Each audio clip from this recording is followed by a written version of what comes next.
The face and voice of this individual has been concealed in order to protect their identity as this interview went on. These are the misconceptions of the Polo Vivo driver. Polo Vivo drivers are misunderstood. The stereotypes are exaggerated. It's just haters, man. They don't understand the culture, the way of life. Why our cars are so low, it's because we're down to earth, man. Bars.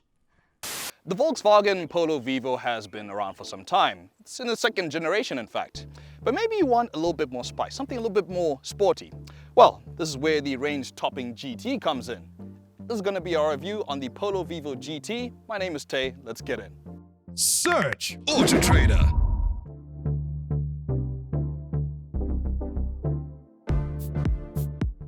So what kind of pizzazz do you get for your money when you buy a Polo Vivo GT?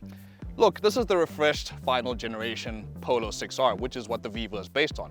But in GT spec, you get a few little styling elements, such as these 17-inch baller mirror blue alloys. You get GT decals all around, grille, side door, and boot. You get silver mirror caps, and this car is covered in reef blue metallic. This is a really nice metallic color. On top of that, with the updated version, you get these LED headlamps, which have those robotic movements which make it look all cool at night, and it produces a really strong white light. Quite like it. Now, I would like a little bit more in terms of styling with the GT. I mean, you get that nice side skirt, but to complement it all, a front lip would have helped along with a rear lip. But you do get a nice chrome tip single exit exhaust. You also get the blacked out roof spoiler. This is a good looking car still, and it's as attractive as Polo can be.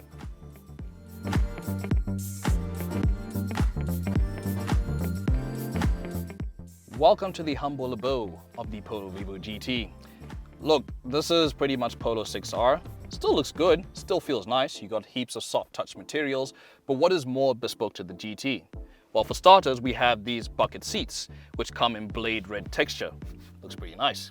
You also get a leather-wrapped gear knob, which is quite nice to throw about, and you also get a D-shaped leather-wrapped steering wheel.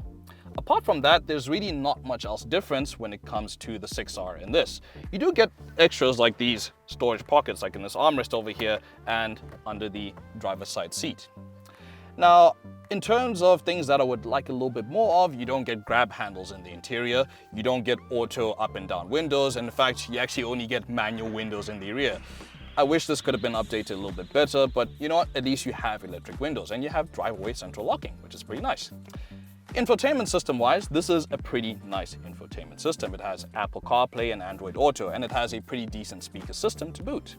The only issue that I have with it is where the ports are placed. It's dead center right in front, so if you put your USBs and that inside, oh, your hands kind of get interfered with when you're trying to operate the system. That's the only thing I would change. I'd move these further down, but other than that, this is a pretty nice interior. It's as Volkswagen as they come. We sit far back, yes, but it's a question of style. I don't sit like I'm in a matric exam. And that's wrong. We don't use drive-thrus. We park so people can check the style and make sure our headlamps are still there. And do you know the same people that built Porsche, Lamborghini, and Bentley built this? But man, this thing has that style. It's got it deep within. Nothing can compare.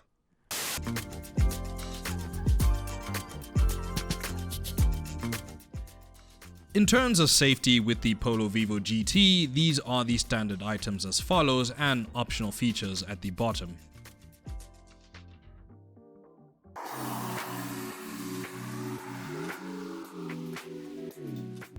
Piloting the Polo Vivo GT. Now, what is powering this thing first and foremost? Well, we have a 1-liter TSI engine. It's 3-cylinder, turbocharged, produces 81 kilowatts and 200 Newton meters. This is all paired to a 6-speed manual. Well, how does it go? Let me show you. Okay, put it in first, let the turbo spool up.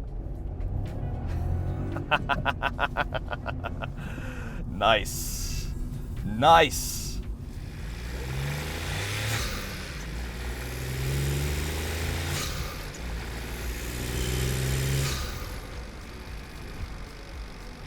This is pretty perky. It's pretty perky. So how much fuel does this combo use? Well, you get a claimed fuel consumption of 4.6 liters per 100 Ks. Now, I've been roping this car a little bit, so I have not been seeing that mileage, but I've been erring more towards the 6 to 7 liter range, which actually isn't that bad considering that you are going to play with this thing, but also cruise at the same time. So how does it handle? It handles pretty well, I reckon. What helps it handle pretty well? Apart from the lowered suspension, which is not just there for aesthetic purposes, it actually helps plant the car a little bit more. You also get 215 width rubber, Continental rubber might I add, which also helps with that. This car actually handles pretty nicely. You get decent steering weight within the steering rack, and it's quite chuckable, I can say. It struggles a little bit when you do load it up a little bit much and you start asking it bigger questions, but for what it is, for light playing around, I think this car is perfectly fine. I'm playing around with the turbo. It just surges you back into your seat, and it's quite entertaining, I should say. Look, it does lag lower down in the rev range and when you're on and off throttle while in the boost and that, but this thing, the way they tuned it, the way they fiddle with the ECU and that, it's so much fun. Look, it's no Polo GTI, that much is for certain, but for what this is, as a little playful runabout, it works really well, I reckon. I mean, everything else is pretty considered. The shift action, the tactile feel of the steering wheel, the shift knob, and everything in between. It caters to drivers. And I mean, this is such a little thing, but even the way the pedals are spaced and designed as well, it makes it so much easier to heel and toe and rev match too. They really want you to play with this car, like that much is for certain, and I'm having a time playing with this, I can say. Now when you do chuck this about, it does struggle for front-end grip sometimes when you do want to load it up. But then again, you can only expect so much with this. I mean, for what Volkswagen has done with what is essentially a parts bin raid, they've done pretty well, I rate. Let's hear that turbo whoosh as you just let off the throttle when it comes on boost. It's an entertaining sound, I like it. It puts a smile on my face, this car, it does. We decided to go one step further and drag race the Polo Vivo GT against something a little bit more powerful.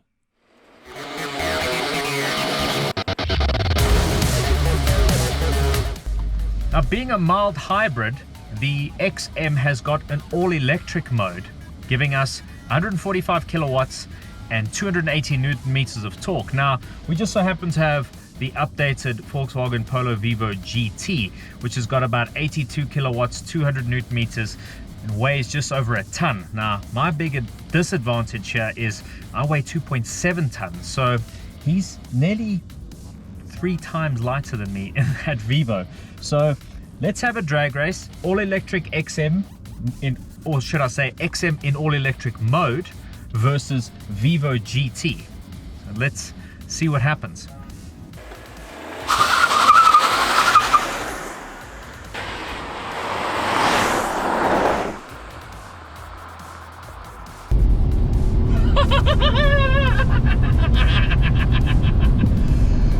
Vivo GT!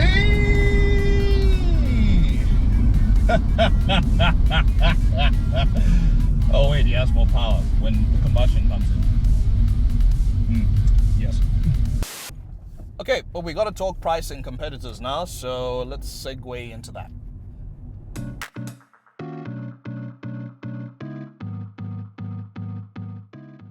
When looking at both price and segment competitors with the Volkswagen Polo Vivo GT, there isn't really anything that competes with it at its 346,900 rands price tag.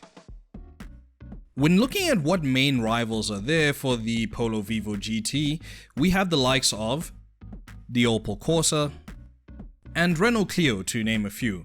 Now, they don't make the same power as the Vivo GT, but these are the main rivals that are available for this car, so we'll go with them. That's a huge lie. I have a camp chair in my house, but what else is needed? Why don't you guys go after caravan owners? Similar concept, think about it.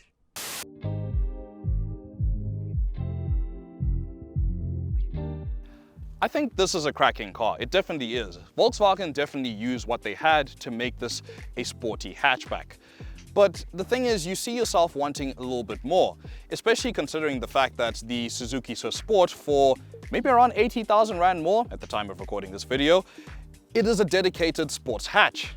But for what this is, it's really not a bad consideration, especially considering the 340,000 Rand price tag. But anyways, that's it for now.